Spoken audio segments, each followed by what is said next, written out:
America और Iran के बीच जिस तरह के रिजल्ट का अंदाजा पूरी दुनिया लगा रही थी, वैसा कुछ भी होता नजर नहीं आ रहा है। और नहीं जिस तरह से बार बार ट्रंप नई नई धमकियां दे रहे हैं, उन धमकियों पर किसी न किसी वजह से पानी फिर जा रहा है। चाहे ट्रंप के जहाज को मारना हो, होर्मुज को अपने कब्जे में लेना हो, हर मौके पर अमेरिका को मात देता ईरान नजर आ रहा है। और अब नया खेल ईरान ने अमेरिका के नाक के नीचे कर दिया है। इन सब बातों को डिटेल में जानेंगे। आप देख रहे हैं संपन्न भारत, मैं नीरज द्विवेदी। क्या दुनिया की सबसे ताकतवर यूएस नेवी बेबस हो चुकी है? क्या डोनाल्ड ट्रंप के नाक के नीचे से ईरान ने वो कर दिखाया जिसकी कल्पना वाशिंगटन ने भी नहीं की थी? एक हालिया रिपोर्ट और इंटरनेशनल खुफिया डेटा चौंकाने वाला है। दावा किया जा रहा है कि अमेरिकी नाकाबंदी के बावजूद ईरान ने 40 लाख बैरल तेल सक्सेसफुली इंटरनेशनल मार्केट में पहुंचा दिया है। और आज की इस वीडियो में हम डिकोड करेंगे कि कैसे एक सैन्य नाकाबंदी फेल हो रही है और क्या दुनिया इस बड़े एनर्जी क्राइसिस की ओर बढ़ रही है। अमेरिका की नाकाबंदी और उसकी विफलता पर अगर बात करें तो अमेरिका ने कई बार दावा किया है कि अमेरिका ईरानी बंदरगाहों की पूरी तरह से नाकाबंदी कर दी थी और ट्रंप प्रशासन का लक्ष्य था कि ईरान की इकोनॉमी को पूरी तरह से शून्य पर ले जाया जाए।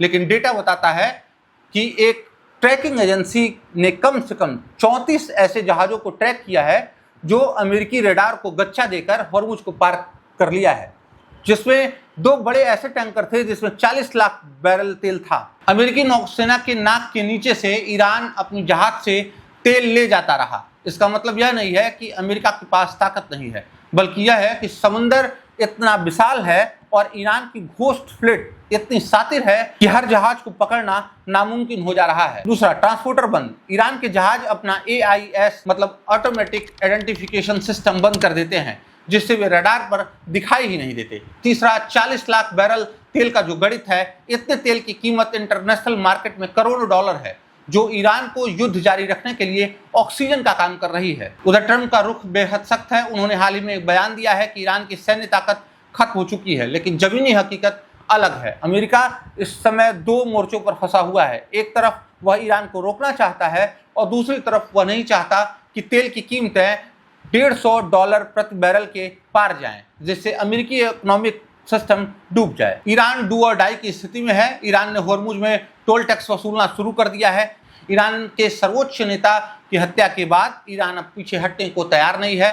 वह अपनी घोस्ट फ्लीट के जरिए चीन को तेल बेचकर अपनी इकोनॉमिक को जिंदा रखना चाहता है। एक रिपोर्ट के अनुसार इजराइल लगातार अमेरिका पर दबाव बना रहा है कि वह केवल नाकाबंदी न करे, बल्कि ईरान के एटॉमिक ठिकानों पर सीधा हमला करे। इजराइल का मानना है कि जब तक ईरान के पास तेल का पैसा आ रहा है, वह हिजबुल्लाह और हमास को फंडिंग बंद नहीं करेगा। ईरान ने ऐलान किया है कि वह अमेरिका, इजराइल और उसके सहयोगियों के किसी भी व्यापारिक जहाज को होर्मुज से गुजरने नहीं देगा। ईरान ने समुद्र में सी माइंस बिछा दी है। एक छोटा सा ड्रोन हमला किसी भी बड़े टैंकर को डुबो सकता है, जिससे पर्यावरण और वैश्विक व्यापार को अपूरणीय क्षति होगी। यही कारण है कि दुनिया की सबसे बड़ी शिपिंग कंपनियों ने इस रास्ते से जाने से मना कर दिया है। तो क्या ट्रंप की रणनीति फेल हो गई है?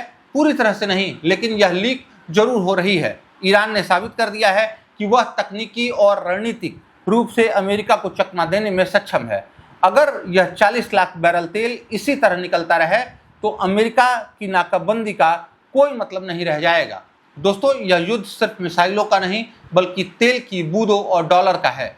अगर ईरान अपना तेल बेचता रहा तो वह झुकने वाला नहीं है। आपकी इस बारे में क्या राय है?